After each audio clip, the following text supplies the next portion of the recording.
Hey guys, welcome back. This is Ajaxx G here with another video. I want to say thank you to those who have subscribed and thank you to those who are here for the first time. So I am going to go down a list of the top 5 laptops that you can get for computer science majors or anyone in the computer science field. Okay.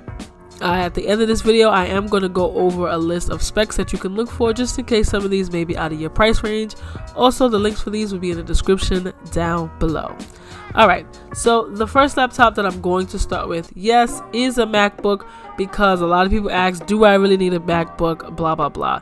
It really depends on what you plan on developing in the future. If you want to develop anything for an iPad or iPhone, you must use an iOS device, meaning a MacBook Pro, MacBook Air, or the Apple desktop, whichever one. You must use an Apple product to develop programs for these devices.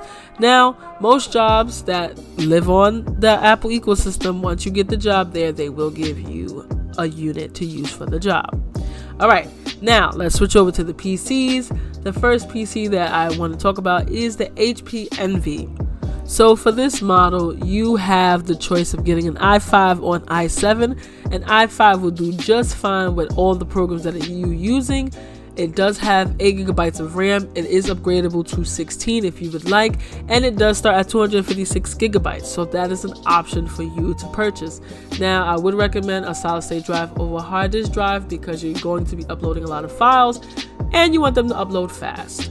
Now, over to the Dell. So for this model, I have the 5000 series or the 7000 series. I currently am using the 7000 series, and I do have to be honest, the battery life isn't that long. It's about 4 hours on heavy usage, and it can go down to around 3.5 hours. That is up to you. It does have the same specs as the HP Envy, so I would recommend this model as long as you keep your battery with you. The 5000 series definitely has more battery life, so I would go with that option than going with the 7000 series. On to the Asus. So you can choose to get an Asus Zenbook, which is here on the screen, and on the next one it will be an Asus VivoBook. Now, either one of these options are great. I will go with the Zenbook because they have better specs, but the Vivo is around $500, so if you are not trying to break the bank, I would go with the Vivo. It has 8 GB of RAM and 250 gigs of solid state drive, but it is 14 inches. If you're someone that wants a little more visual screen for you, I would say go with the Zenbook. They have 15-inch and 17-inch options.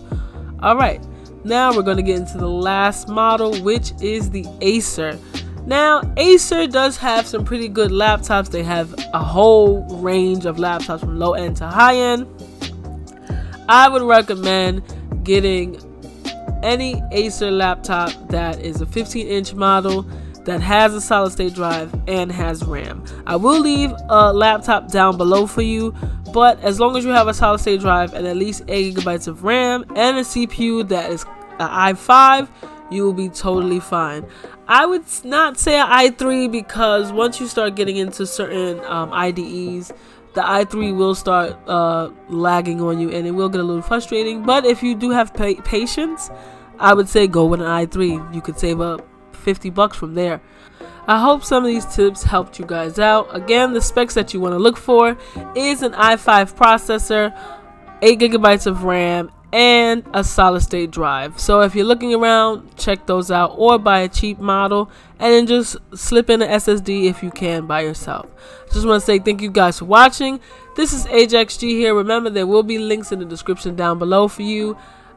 Again, Ajaxx G out.